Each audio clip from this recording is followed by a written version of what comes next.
Woman's leaving the grocery store, loads up her stuff, and gets in the car and starts driving home when she sees an old Native American lady by the side of the road hitchhiking, so she stops to pick her up. And then the lady gets in the car, and the lady driving is trying to have a conversation with the Native American woman, can't really get it started. Native American woman is looking around the car at all the different grocery bags until she notices this one red bag and says, "What's in that?" And she said, "Oh, I got a pint of gin for my husband." And the woman thinks about it for a minute, goes, "Good trade."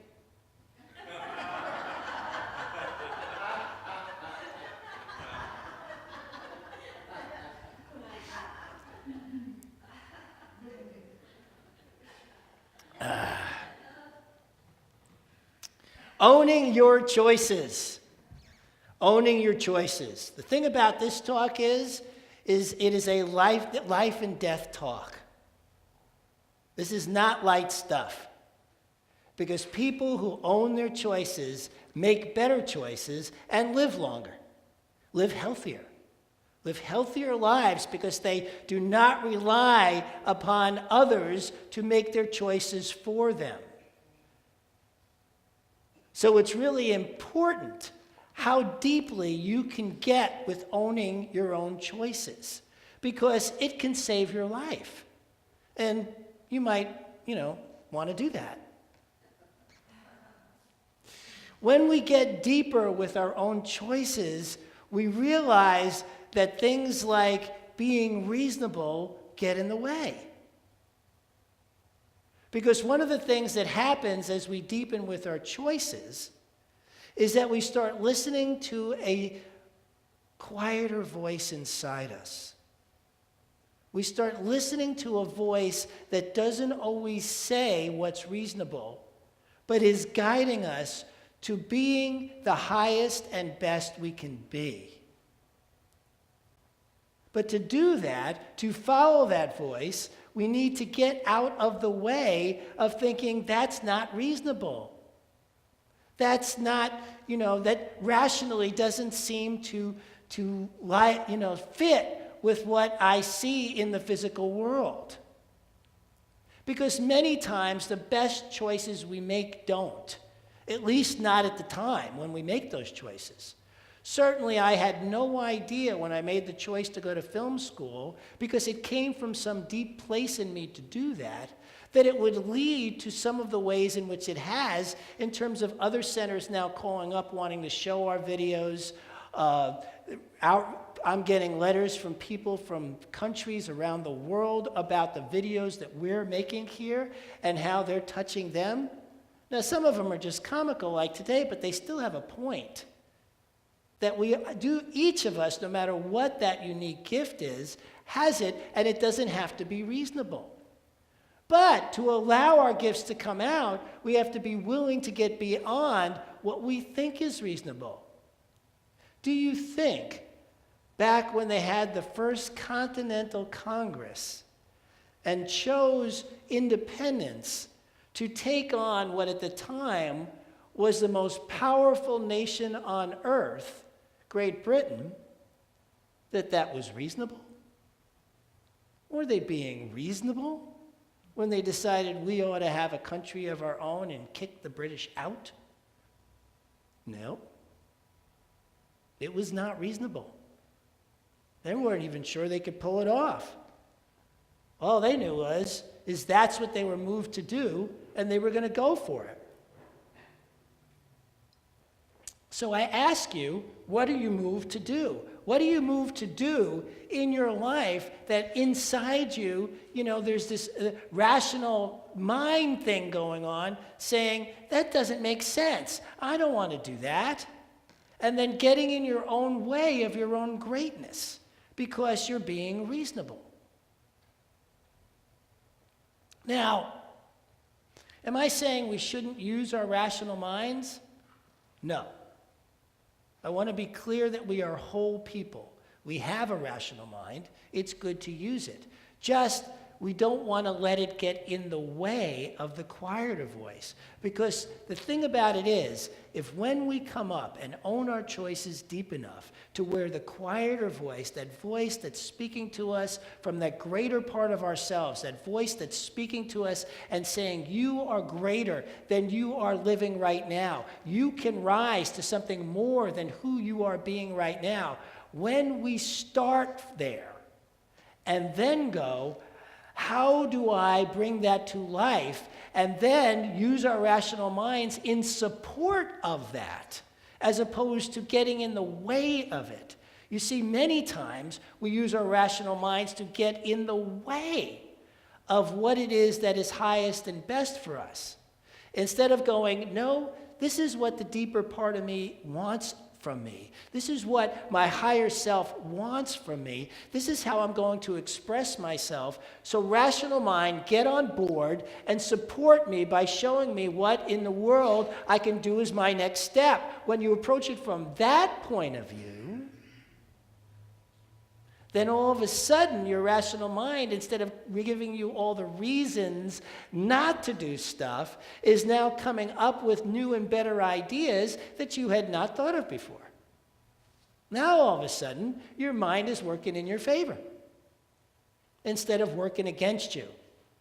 But first, you got to be willing to tell it to shut up when it's coming on and telling you really, really good reasons not to do what the deeper part of you wants to do. Because that's what we're looking for here, right?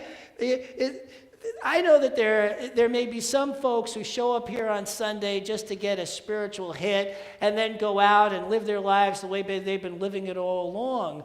But for many of us, what this is really about is finding a new way of being in life, an evolving way of being with our lives, a way of being that allows for miraculousness to not just be a once-in-a-blue-moon thing, but show up every day.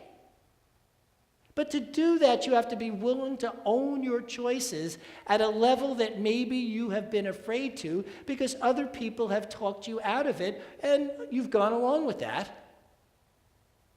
You know, you've gone along with the idea that somebody else may know better than you about you and what your next step is. When really, there is no one else on the planet, who knows better about your next step than you. And the key here is to reach down inside, to sit quiet enough. And when that crazy idea pops up, you go, okay, well, if that's really what I'm being moved to do, there must be something there because my life always leads me to goodness. And that's the first thing about owning your own choices that needs to occur is you need to start trusting yourself on a way deeper level than you've been trusting yourself before. Because trust is the key here. And it isn't just trusting in yourself, it's trusting in the higher self, the higher power, the as-me God that is within every coursing through your veins and feeling so good inside you. That power, that presence that is real, that is in you, that is calling forth when you trust that it is speaking to you. And I promise you that it is. It is speaking to you every moment of every day. There is not a moment that your higher powerful self is not doing everything it can to lead you to the goodness that is your birthright. It is dying to lead you. All you have to do is listen. All you have to do is go, that sounds really crazy, but if that's really coming out from within me, there must be something here for me, and I'm going with it, and then getting the rational mind on board to support that, because your rational mind is a really good place for support. But it's a horrible, horrible place to get in your way. And the difference is clear. The difference can be very, very clear for each of us if we are willing to reach down and listen and then hear that thing. And if the first thing that pops up as a next step, the thought that we have is that's crazy, then there's a really good chance that it's real and coming from that deeper place. Because so many of the next steps that come from that place in my personal experience of life seem crazy to me. But then, once I wrap my head around it a little bit and start getting my rational mind on board, get past the point in which it's saying stuff like that's crazy, I get to a place where all of a sudden it goes, okay, well, since you're going to do this anyway, why don't you try it this way, because this may really work for you. And then all of a sudden I've got all these ideas popping that I hadn't thought of before. And a lot of times the funniest part is my next step is not to do anything at all. And I hate that, right? I'm one of these guys who always wants to be doing something. Right? There must be something I can do to move this along. There must be something. And my deeper self is going, your job right now is to simply be in the presence, not to take action yet. And my rational mind goes, that's crazy. There must be something. I've got to get up. I've got to move. I've got to do something. And my deeper self goes, no, this is a time to just sit in the knowing. You want something to do, know deeper. Trust deeper. Get into that place of calm assurance. Because when the next step that you are to take in terms of action shows up, it will be clear and from a much centered place. Now, I don't know about any of you, but I have taken in my life a ton of uncentered action. And I have watched that action make my life fall to pieces, right? Uncentered action does not work. It won't get you where you want to go. I have learned that over and over and over and over, and yet it is only in the last few years that I have finally stopped taking uncentered action. Now, I have had to do that in the face of people around me going, why aren't you doing nothing? Shouldn't you be doing something? Like the time I was living in Cincinnati and I finished the job I was doing, didn't know where my next job was coming from, and I had my mom and my siblings and some friends going, how come you're not out job hunting? You don't have a job, you have very limited money in the bank, you need to be job hunting. And I would tell them, because my higher self hasn't given me hasn't told me to do that yet. And they'd go, that's crazy. Take action. And I was like, no, I'm going to trust that the next action I need to take is actually going to show up, in a way that makes sense to me, makes sense to my higher self, or doesn't make sense, seems crazy, but I am clear that it's coming from that place of clarity within me. And so my family has always known me to be crazy, and my friends, so they kind of backed off and gave me my space around this. And I sat in Cincinnati, and the month went by, and nothing showed up, and I kept at just sitting, not taking any action, not job hunting, because every time I asked, the answer I got is, know the truth deeper. And then all of a sudden, one night, I have two amazing dreams in the same night. One was to write a book called Cliff Notes on the Science of Mind textbook, and the other was to start an online ministry without a brick and mortar building. Both in the same night. And I woke up knowing that's the action I'm taking. And within 2 days, had raised enough money to cover me for a year. That's called inspired action.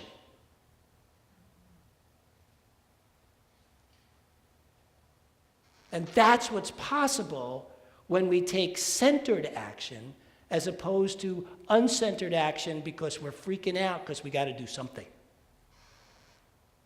When we own our own choices and own our own destiny and trust that it's truly there, There is something within us that rises that was never there before. There is something there so miraculous, so magnificent within each and every one of us. I'm not special. This isn't like it just happened to me, it doesn't happen to anybody else. This can happen to anybody who's willing to sit long enough to get clear on that voice within you. That's what it takes, getting clear on that voice within you, feeling it coursing through your body till all of a sudden, I'm standing here in front of you, minister of this center, going, oh my God, this is the best time of my life, and I don't even know how I got here. And yet I do know, because I simply followed the step by step that my inside voice kept saying to follow, whether my rational mind said it was crazy or not. Because power is within the unreasonable. There is no power in being reasonable. There is no power in buying into the good, really, really good reasons. And I want to say something else about that if you are buying into good reasons, then you're actually then you've sold out your own choice. Because if anybody ever asked you if you like vanilla or chocolate, you could never give them a reason as to which one you liked better. You just do. That's true choice. True choice doesn't come with good reasons. True choice comes because that's where you're moved to move. Move to move. True choice. That's owning your choices. But when you buy into good reasons, you've hedged your bet, and now if it doesn't work out, you can go, well, I had all these really good reasons for doing that. I don't know why it didn't work out. Because sometimes that inner voice guides us to something that doesn't work out, because the higher thing is that I'm always talking about here is what we're about is not what we succeed at, but who we have come here to be. And our inner GPS is guiding us to be greater and greater at beingness, which then does lead to success, because I'm starting to have lots of success in my life. So it does get there. But sometimes, if you're not having success, it's not because your intuition was wrong. It's not because your GPS was wrong. It's because there was a lesson there you needed to learn to rise from, to become more than, so that when the true success came, you were in that being the full person you have come here to be. And so I ask you today to own your choices. I ask you today to rise. I ask you today to listen to that voice where your rational mind goes, that's crazy. Or your friends and family go, that's crazy. It's not crazy. Or it is crazy. But it doesn't matter, because it's the voice that's going to guide you to the miracles that are here for your birthright. Each of us has miracles in our future. How often they happen is really connected directly to how often you are willing to listen to that higher presence voice inside you. Follow that voice. Follow it to the ends of the earth. Follow it to every single miracle that can appear before you and rise you to the greatness of who you are. Thank you. All right. Not yet. Not yet. Bring it up, please. This is the part of our program where we bring somebody up and we pray on them. So who wants to come up and be prayed on today? Who wants to feel that healing energy of a group prayer coursing through you? Come on. Come on up. Nope. We got somebody back. We'll get you next time.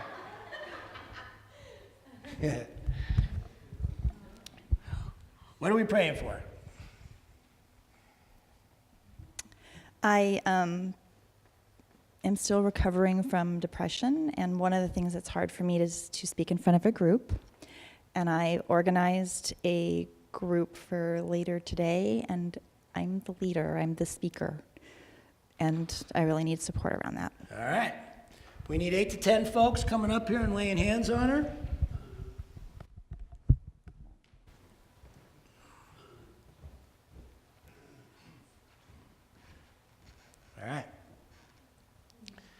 of us now, take a deep breath and relax.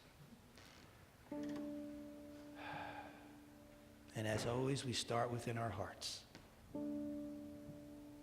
Feel the light, the love, the confidence of knowing, the trust that who we are powerful, creative, spiritual beings. And as you feel this loving light within your heart, let it expand so that you can feel the loving hearts of all those in this room. Feel the power, the presence of group prayer.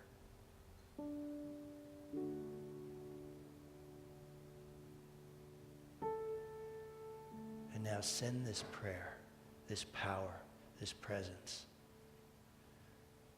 into Christine so that she may know confidence. She may know joy, peace, harmony, healing.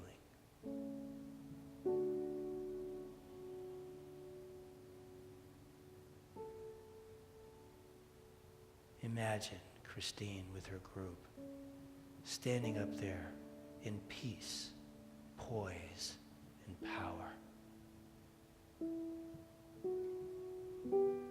leading the group through group exercises where everyone receives her gift of love. Everyone receives the unique gift that she brings to life. And that her group goes magnificently.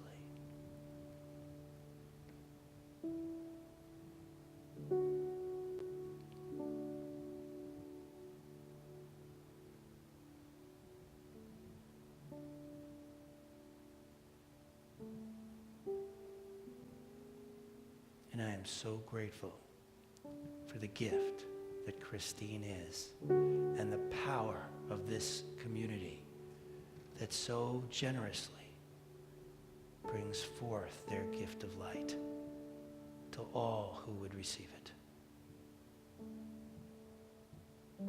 And I release this knowing it to be so as we all sit together. And so it is. All right. Excellent. The power of group prayer. Next week.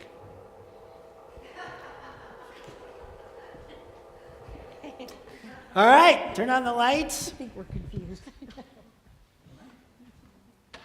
And take out what you're going to give.